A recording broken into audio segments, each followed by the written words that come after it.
Saya, Uchiha Gyu, sangat berterima kasih untuk Abang, Sindikat dan Abang, Pujet. Semoga rezekinya makin banyak lagi, dan semoga rezekinya makin dilancarkan. Sebagai ucapan terima kasih dari saya, terimalah ini, Genjutsu Sharingan.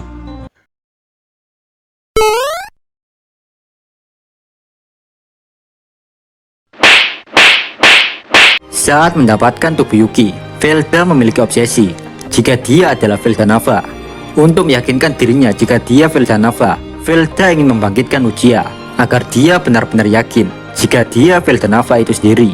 Jika kalian pengen baca sendiri, debutnya si Velda Kintil dimulai dari chapter 185. Oke, kembali lagi ke pembahasan. Pertarungan pun dimulai lagi. Yuki menghampiri Rimuru dan menyerang dengan pedang. Rimuru pun mencoba menahan tebasan Yuki. "Nani?" ucap Rimuru. Rimuru tidak percaya karena Yuki tidak terhempas seperti Velda saat beradu pedang dengannya.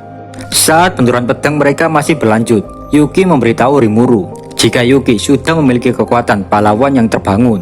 Dan juga berkat bantuan Rimuru mematahkan semangat Velda, akhirnya Yuki dengan mudah mengambil alih tubuhnya lagi.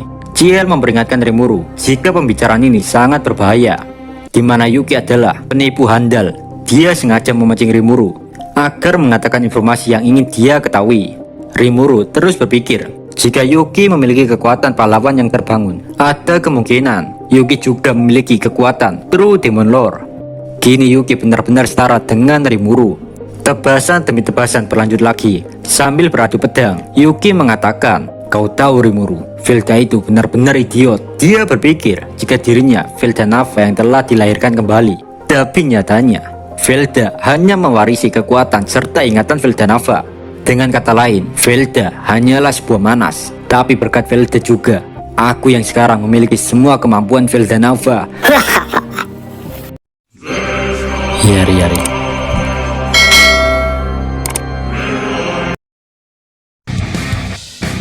Saat mendengar ucapan Yuki, Gi seketika emosi. "Kau pikir kau bisa mengendalikan semua kekuatan Veldanava? Kau terlalu besar kepala, dasar manusia." Tapi tiba-tiba di situ Ramirez berteriak, yang dimana membuat semua orang kaget. "Perlu kau ketahui Yuki, akulah yang menyegel mayat suci Veldanava. Jadi tidak mungkin orang sepertimu bisa menggunakan semua kekuatan Veldanava tanpa merusak segel itu." Saat mendengar informasi yang berharga itu, seketika senyum jahat menghiasi wajah Yuki. Yuki yang pintar ngomong mencoba memancing Ramirez. "Sayang sekali, aku tidak percaya ucapanmu. Jika memang kau yang telah menyegel Veldanava, coba buktikan dengan membuka segel tersebut, dasar cebol." Tanpa mikir, Ramirez menjawab, "Berani sekali kau meremehkanku, ha? Baiklah, aku akan membuktikan ucapanku." Dalam sekejap, Rimuru mengirimkan Diablo untuk menghentikan Ramirez. Diablo pun menciptakan penghalang magis di sekitar Ramirez untuk menghentikan, sekaligus menjaga Ramirez. Pertarungan pun berlanjut. Kini Rimuru dan Yuki terus jual beli tebasan menggunakan pedang mereka. Saat bertarung, Rimuru dan Yuki saling ngobrol satu dengan yang lain. Tapi semakin lama mereka mengobrol, Rimuru merasa akan sangat berbahaya jika hal ini diteruskan, karena Yuki merupakan penipu kelas kakap. Bahkan Ciel sendiri juga kesulitan menerka-nerka apakah Yuki jujur atau bohong, Pak. Ciel menduga jika kemungkinan Yuki memiliki sihir primitif yang bernama Kotodama. Sihir primitif bagi gua pribadi adalah sihir suka-suka, di mana si pengguna bisa menciptakan sihir dalam sekejap sesuai apa yang dia kehendaki. Di situ, Rimuru terus memperhatikan pedang Veldanava yang dipegang Yuki. Rimuru merasa ngeri dengan kekuatan pedang tersebut. Menurut Rimuru, pedang itu saat dipakai Yuki, kekuatannya melampaui pedang Veldora yang dia pakai.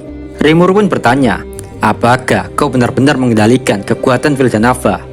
Yuki pun hanya menjawab, "Sungguh konyol pertanyaanmu Rimuru." Tanpa banyak bacot, Rimuru mencoba menyerang Yuki. Di satu sisi, Velgrin, Velza, dan Milim hanya diam menatap Yuki. Mereka bertiga merasakan jika pedang yang dipegang Yuki memiliki kekuatan yang sangat meluap-luap dan juga gelombang yang sama dengan Veldanava. Namun tiba-tiba Yuki tertawa bahagia seperti orang stres. Yuki tertawa sambil menahan tebasan pedang milik Rimuru.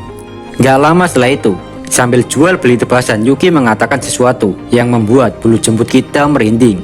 Yuki berkata begini, "Pak, apa hanya ini yang kau bisa lakukan Rimuru? Kalian semua sangat bodoh. Meskipun peri cebol itu melepaskan segel, tidak akan terjadi apapun kau tahu, karena aku telah membuka segel Veldanava. Jadi Minasa, perlihatkan wajah putusasaan kalian itu kepadaku. Saat mendengar perkataan Yuki, semua orang yang ada di sini terdiam 1000 bahasa. Bahkan wajah Rimuru seolah-olah dipenuhi keputusasaan.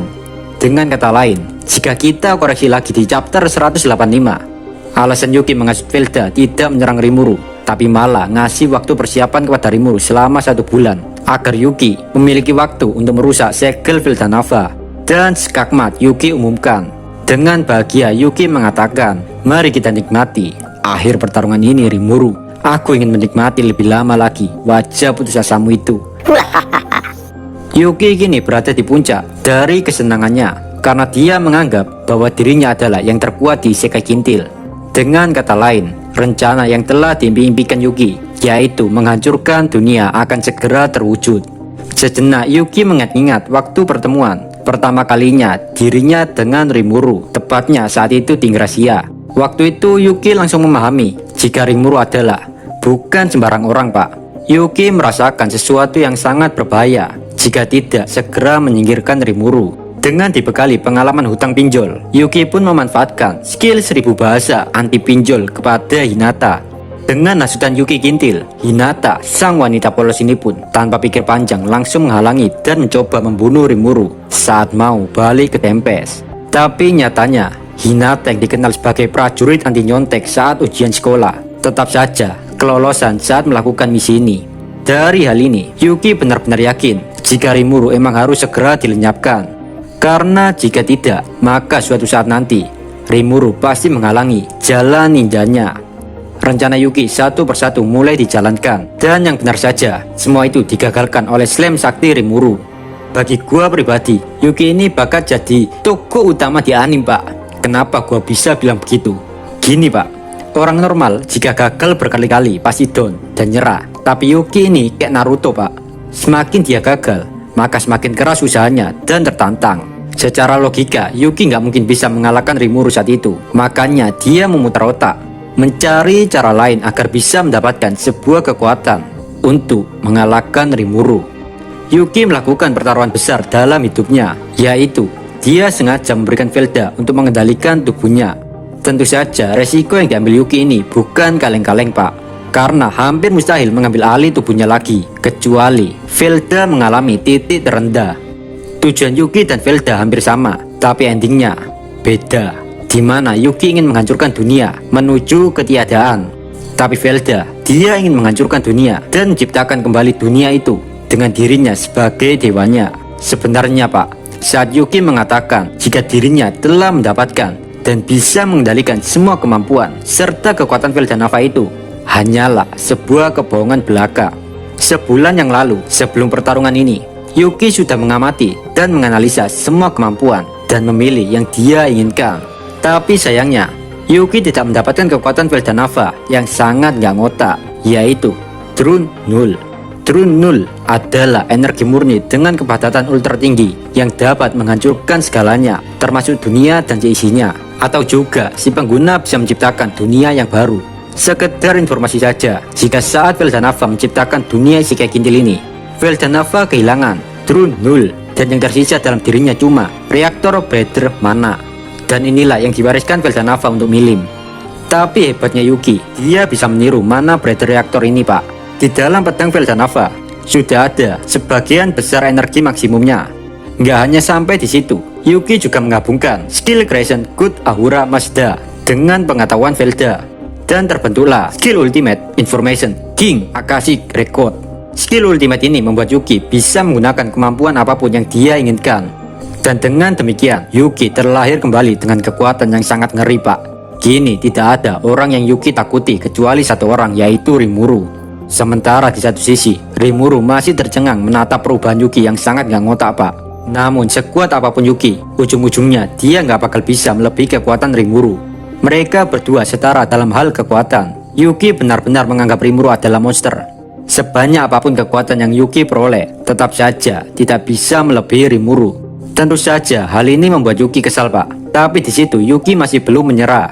Sebelum mengayunkan pedang, Yuki menyuruh Velda untuk mengisi pedangnya dengan kekuatan sampai batas maksimal. Setelah itu, tanpa aba-aba, Yuki mengayunkan pedangnya menuju Rimuru. Meskipun kecepatan dan kekuatan Yuki sudah bertambah, tapi tetap saja tebasan Yuki dengan mudah ditepis oleh Rimuru. Kini tebasan demi tebasan di antara mereka berdua semakin menggila. Bahkan tiap tebasan mereka membuat gelombang kejut yang sangat hebat. Tanpa disadari Rimuru, saat tebasan itu berlangsung, Yuki menghentikan waktu. Seketika Rimuru sedikit terkejut, dan Rimuru menyadari jika Yuki melakukan ini demi membatasi kemampuan Rimuru. Secara gampangnya, Yuki pengen menyegel Rimuru agar tidak bisa menggunakan sihir. Tanpa banyak bacot, Yuki melancarkan serangannya menggunakan sihir primitif. Bakarlah musuhmu, wahai api primitif. Dalam sekejap, Rimuru diseliputi api. Bukan hanya api saja, tapi Yuki juga mengurung Rimuru dengan tanah yang ada di sekitarnya. Udah dibungkus tanah, terus api. Mantep nggak tuh? Inilah yang dinamakan proses pentol bakar yang sesungguhnya, guys. Tapi di situ Rimuru masih santuy. Malahan Rimuru kagum melihat Yuki yang bisa menggunakan sihir ketika waktu berhenti.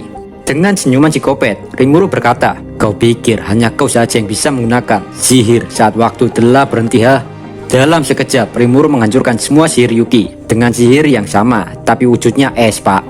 Lah kok bisa, bang? Kalian ini gimana?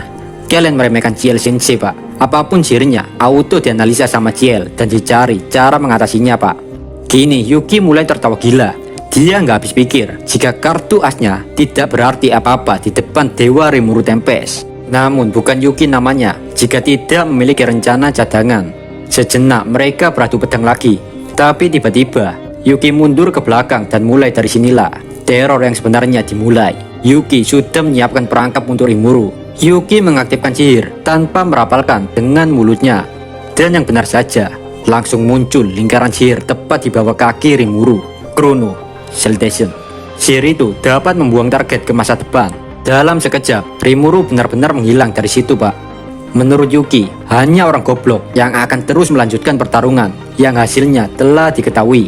Yuki tahu jika dia tidak akan bisa mengalahkan Rimuru. Bahkan bisa-bisa Yuki kalah jika terlalu lama berurusan dengan Rimuru. Namun, dengan ketidakadaan Rimuru yang sudah dikirim ke masa depan, membuat rencana Yuki semakin cerah, di mana menghancurkan dunia bukanlah hal yang mustahil lagi untuknya. Jika kalian suka video ini, jangan lupa subscribe, biar channel ini makin berkembang. Saya Dio dari channel Si Kekindil. Pamit, bye-bye.